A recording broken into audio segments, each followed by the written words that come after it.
যুক্তরাষ্ট্রের বিপক্ষে প্রথম ম্যাচে হারটাকে অঘটন বা স্রেফ একটা খারাপ দিন হিসেবেই বিবেচনা করেছিল অনেকেই। তবে দ্বিতীয় ম্যাচেও একই দশা সফরকারীদের। আইসিসির সহযোগী এই দেশের বিপক্ষে টাইগারদের এমন হতশ্রী ব্যাটিং যেন দলের আসল চিত্রটাই সামনে আনলো। এ বিষয়ে বিস্তারিত জানাতে উশারবানি স্পোর্টস থেকে আমি মেহেদী হাসান আছি আপনাদের সাথে।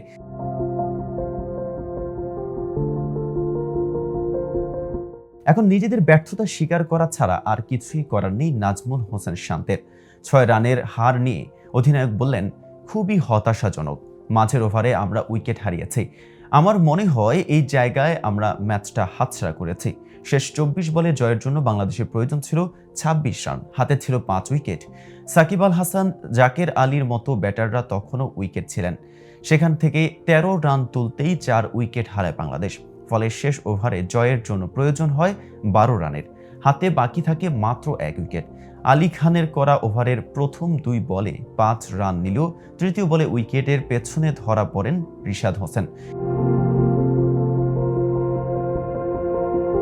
এ প্রসঙ্গে ব্যাটিং ব্যর্থতা নিয়ে শান্ত বলেন, এটা আসলে দক্ষতার ব্যাপার নয়, আমাদের মানসিকতা বদলাতে হবে।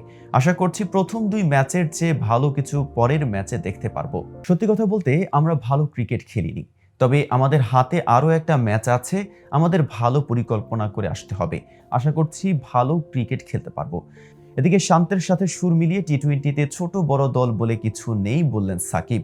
বলাই চলে টি-টোয়েন্টি বিশ্বকাপের আগে বড় হোঁচট খেল বাংলাদেশ দল। যুক্তরাষ্ট্রের বিপক্ষে সিরিজের প্রথম টি-টোয়েন্টিতে কাছাকাছি গিয়ে হেরেছিল টাইগাররা।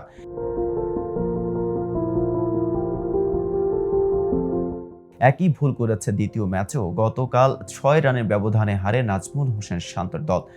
ম্যাচ শেষে সংবাদ সম্মেলনে সাকিব আল হাসান জানান, টি-টোয়েন্টি ক্রিকেট ছোট দল বড় দল বলে কিছুই নেই। তিনি বলেন, বিশ্বকাপে কোনো সহজ ম্যাচ নেই। বিশ্বকাপে চাপ থাকবে, নার্ভ ধরে রাখতে হবে। বিশেষ করে টি-টোয়েন্টি বিশ্বকাপে সব ম্যাচ গুরুত্বপূর্ণ, কাউকে হালকাভাবে নেওয়ার সুযোগ নেই। সাকিবের মতে টি-টোয়েন্টিতে সব দলই সমান।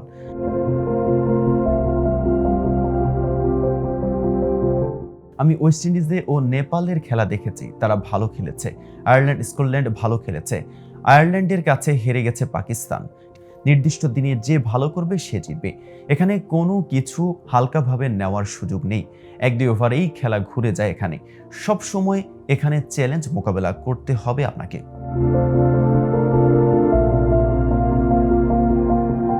তো ভিউয়ার্স, এই সম্পর্কে আপনার কোনো মতামত থাকলে জানতে পারেন কমেন্ট বক্সে।